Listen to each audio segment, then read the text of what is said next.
In a shop in Beaubourg on a quiet old street sat shoes so peculiar they could not be beat. Their laces were gears, their soles made of brass, a clockwork creation with magical class.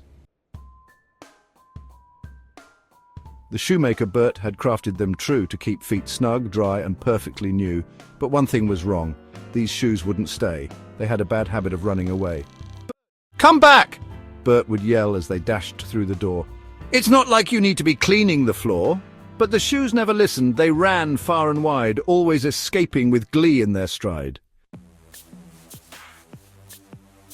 Through hills and through valleys they scurried and sped. "We're shoes built for adventure, not meant to be tread. We don't want to sit in a shop all alone. We crave an explorer to call us their own."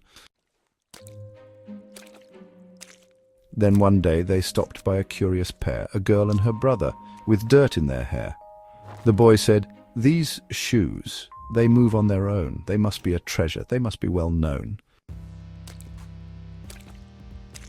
The shoes felt their spirit, their energy bright. "Perhaps these two kids are the fit that feels right." So they hopped on his feet and tied themselves tight.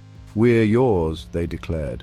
"Let's adventure tonight, through jungles of grass, through rivers and rain." The shoes and the kids roamed the countryside plain. The clockwork shoes ticked with a joyful delight, for they finally found what felt perfectly right. And back in the shop, Bert smiled with glee, for he'd always believed that the shoes must be free.